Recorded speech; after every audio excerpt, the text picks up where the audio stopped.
Adam was in the garden when out of his ribs came Eve. And Ruth placed herself in the fields so a mighty man named Boaz could see. Esther was a woman clothed with pride and dignity. And Sarah loved her husband so much that she let another woman bore her first seed. But not all women in the Bible did good deeds, because Delilah had the power to manipulate Samson into telling her what made him weak. But on the flip side of that, a virgin named Mary birthed a child that was holy, that came solely from the creator of the universe who made both you and me. And if that same God who made the sun and the stars also took his time creating and molding our hearts, then I know that when you find me, you won't just be a regular guy. You'll have the courage of David, who wasn't afraid to die. And you'll have the favor of Job, who lost everything except his life. And your strength will be that of Samson, who was always willing to fight. But not fight for what is wrong, but fight for what is right. And your heart will be that of Abraham's, whose faith never failed. And you'll have the patience of Jonah, who endured 3 days and 3 nights in the belly of the well.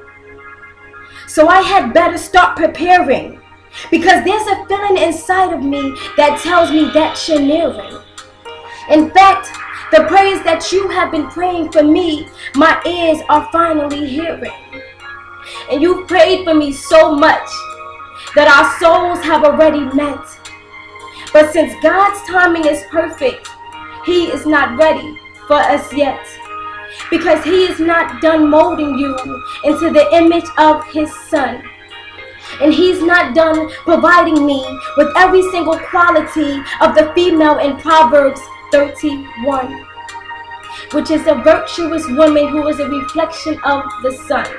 And she's far more precious than jewels and rubies.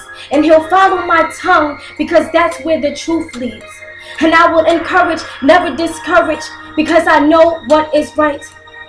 And surely goodness and mercy will follow me all the days of my life. You see, charm and flattery are deceptive, and beauty is in vain.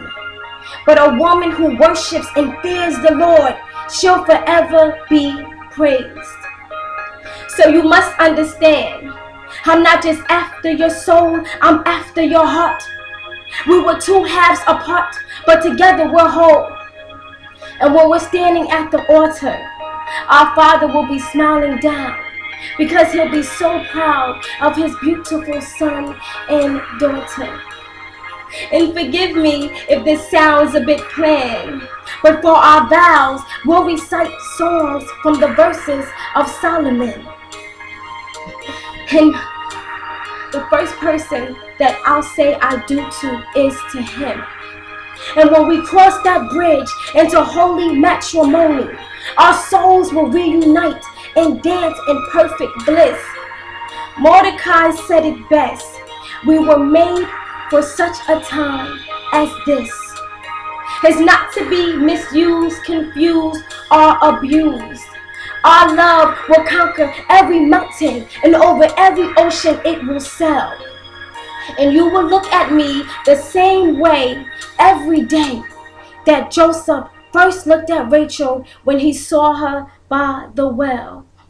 And when they lift us up, I will bow down and give him thanks for finally finding the soul to my mate, the night to my late, the icing to my cake, the fish to my bait, and the fall to my faith.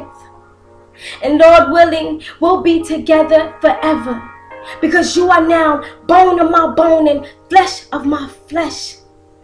So until that day finally comes, I will continue on and practice patience. To pass the time, I'll read a book that contains everything I need in life, from Genesis to Revelations. And in between chapters, I will give him thanks, because he deserves all the glory. Because the same person that wrote that book is now the author and finisher of all love stories.